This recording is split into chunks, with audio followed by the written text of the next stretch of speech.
Bonjour, je m'appelle Christophe Derrien, directeur général des Amis de la Montagne.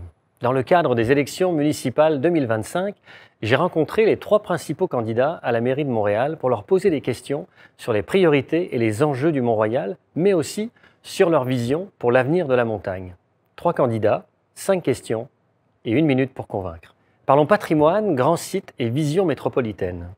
Comment votre parti s'engage-t-il à protéger le paysage et le patrimoine du Mont-Royal tout en orientant la requalification des grands sites vers des usages collectifs, écologiques et durables pour la métropole? Donc, le site patrimonial du Mont-Royal, c'est précieux. Il faut qu'on s'en occupe. Si on donne un statut si important, c'est parce que c'est majeur, crucial. Il faut vraiment le protéger. Tout le travail qu'on a fait dans l'élaboration du plan d'urbanisme et de mobilité, qu'on a adopté fièrement en juin dernier, là. Donc, c'est un plan d'urbanisme et de mobilité qui donne une vision de la ville, mais qui accorde une place aussi particulière au Mont-Royal et aux protections des vues du Mont-Royal, mais aussi vers le Mont-Royal. Et notre ancienne réglementation était plus permissive. Le plan d'urbanisme et de mobilité nous permet vraiment de protéger les panoramas les plus importants et pour s'assurer justement qu'il n'y a pas des gratte-ciels qui nous empêchent de voir le Mont-Royal et vice-versa. C'est absolument fondamental. On veut protéger ça. Et comme je l'ai dit plus tôt aussi, tout le patrimoine naturel doit être préservé. On a des engagements que je vous ai dit plus tôt à cet effet-là. Et aussi le patrimoine architectural. On a des bâtiments historiques sur le site patrimonial du Mont-Royal dont il faut s'occuper et il faut repenser la suite aussi, mais toujours en fonction de l'intérêt collectif et en respect du fait qu'on est dans un site riche en biodiversité et en histoire. Je pense que pour le Montréal, pour l'avenir du Montréal, ça va être un des grands défis. Parce que autant on a besoin de densifier notre ville pour créer du logement, parce qu'on vit une crise du logement, puis on est dans un cadre bâti urbain dense, donc il faut aller en hauteur. Comment tu t'assures de préserver les vues du Mont-Royal? On le fait avec les Ville-Marie, hein, je veux dire, on a quand même ouvert, mettons, la vue sur l'avenue McGill qui donne sur la vue du Mont-Royal.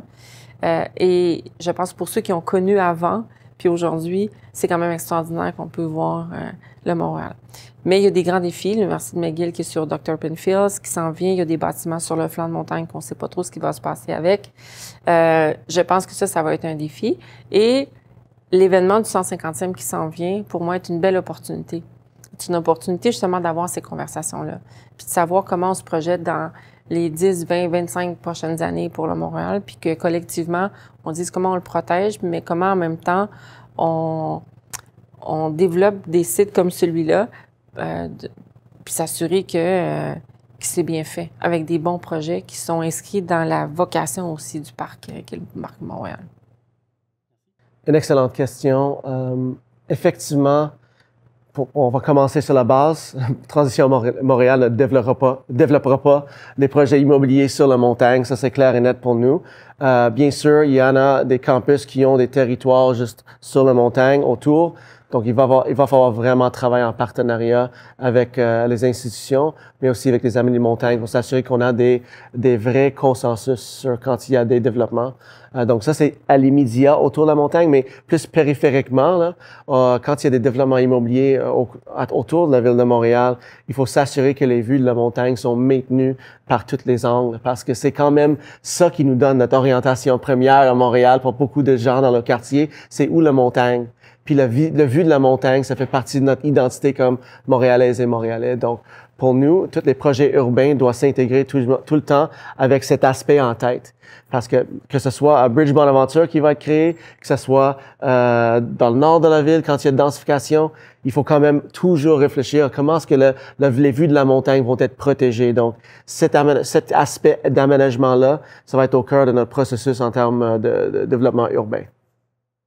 Merci aux 3 candidats d'avoir pris le temps d'échanger avec les Amis de la Montagne sur cet enjeu essentiel pour l'avenir du Mont-Royal. Cette capsule fait partie d'une série de 5 thématiques que nous avons abordées avec eux. Je vous invite à découvrir les autres vidéos sur nos réseaux sociaux et sur notre site web. Un grand merci d'avoir été à l'écoute et à très bientôt.